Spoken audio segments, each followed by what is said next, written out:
So leading up to this question then, mainly for Sky, who had just recently moved back to China during the pandemic. So how was the travel experience for you, and how was it different than maybe if when you've traveled in the past?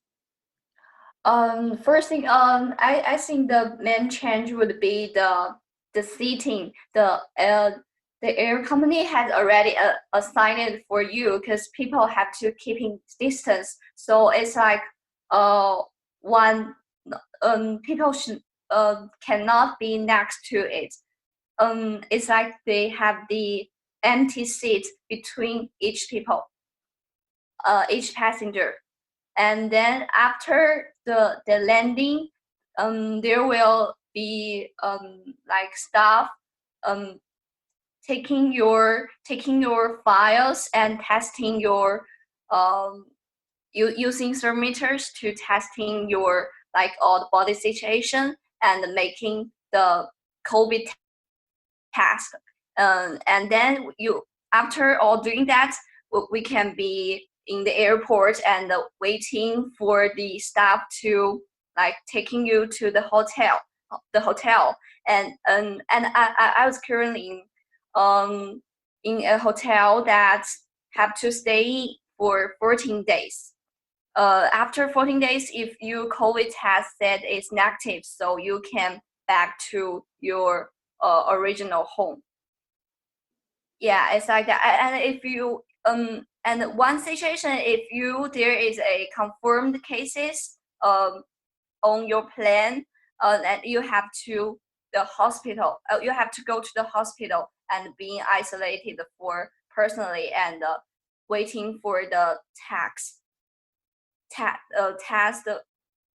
next to it. Did I say clearly? It's it's like you have to do test every single day, not only for Mm. the thermometer. It's the COVID test. The staff in the hotel will test you, and if it's positive, you definitely go to the hospital. But if it's fine and it's safe, after in the 14 days, you can back to home. Okay. Yeah. Yeah, so that makes sense. I think those are good measures that are being undertaken.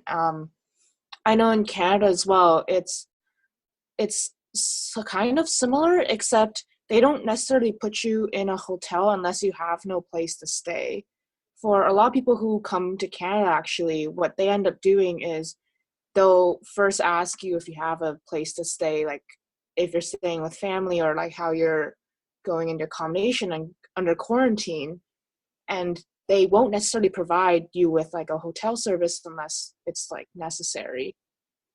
But yeah, Oh, that's very the, interesting. but you live in hotel, you have to pay it. It's not like the government will cover it. You have to like pay the price for staying in hotel, but it's actually not very expensive. But you have to pay it for yourself, not covered by government. Mm-hmm. Okay. But just to confirm, so there's no option of you like going home and No, quarantining there. You have to no, be in the hotel. it's Wow. restricted. And were The you in the government might hotel? be afraid that if you're coming from another country. Yeah. What? Oh no, I was just asking, like, when you were in the hotel, were you by yourself for this 14 days? Yeah, like Oh, yes, and the staff will sending you your breakfast to the in front of your door. uh, yeah, that must have been a very interesting experience for you, staying by yourself for 14 days.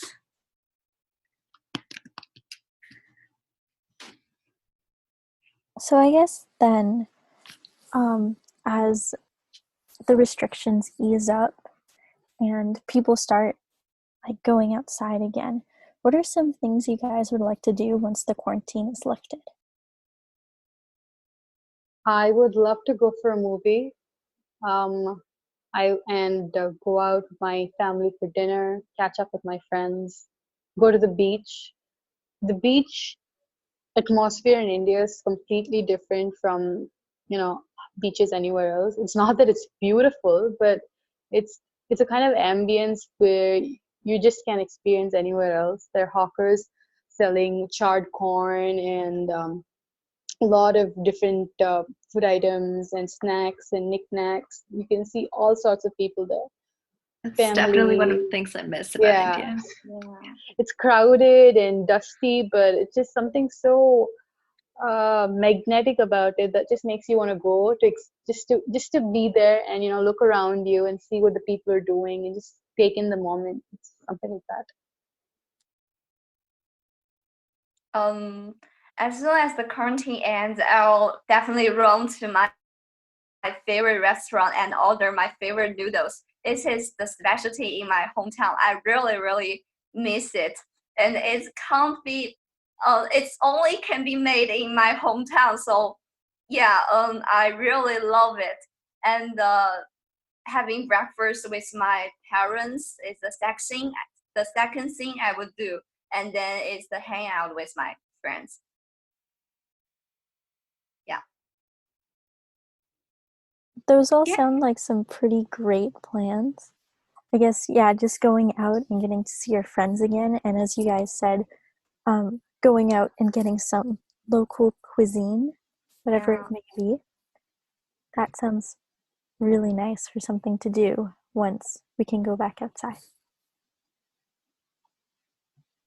Okay, so this makes for a perfect transition into our really fun segment called Around the World in 3 Minutes. So even though we are bound to our physical locations and can't tour the world because of the pandemic and travel restrictions and bans, this episode is a great opportunity for us to share aspects of our culture and countries from we are from. So today we'll be sharing some key aspects of our countries and cultures. So I guess you can quickly tell us some really cool parts about your country and things that we should definitely visit if we come to your country.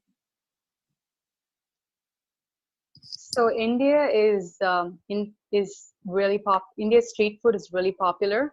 I'm not sure I would recommend it to a foreigner because of the hygiene issues, but it's something that we all Indians love, and it's just part of who we are.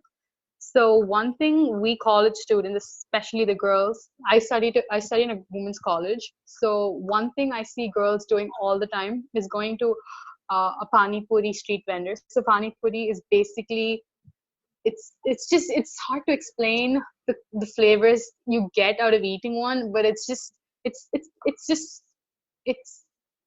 I don't have the perfect word to describe it. It's a Moral part of the of story, you who should we just are. try one. You should just try one. Sorry. And as for any foreigner who visits India for the first time, they'd be shocked at how colorful India is. And when I say that, it's because it's very, very colorful. From the houses to the streets to everywhere, it's just very colorful.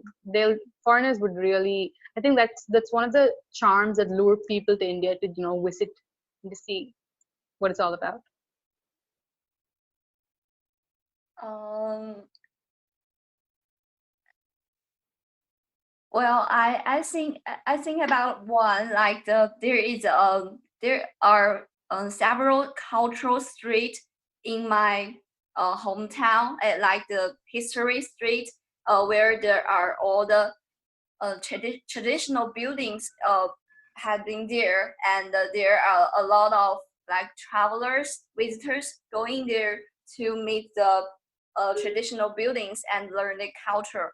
It's like I think it's has built since the Chinese Revolution, and it tells there is I don't know, a hero that has to live in that building, so it's become to a I don't know, a traveling space for visitors to go there and learn the history about the Chinese Revolution. Yeah.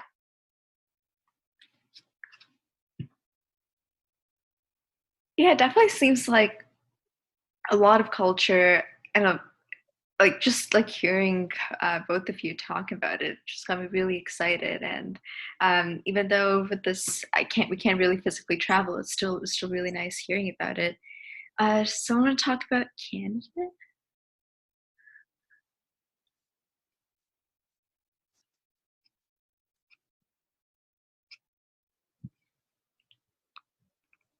Okay, so I guess in Canada, there's a lot to see, especially like nature-wise. We have Niagara Falls, and we are pretty much very famous for Niagara Falls. But like we also are famous for the CN Tower. It once was the tallest man-made building. However, it is no longer the tallest, but it's still really beautiful to see from CN Tower, especially the view of Toronto from like the top of CN Tower. It's beautiful. And I guess one thing that makes Canada very unique is it's it's known for being very multicultural and very accepting. So you will walking down the streets of Toronto, you will see people from all sorts of cultures and backgrounds, and I think that's something very special about Canada and Toronto in general.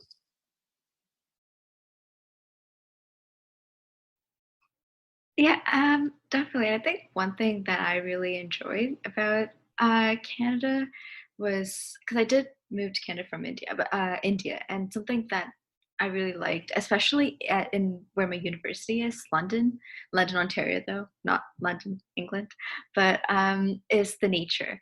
Like just seeing fall colors, all the trees, just walking underneath just like the foliage created by trees is a great experience, and Canada definitely has a lot of that.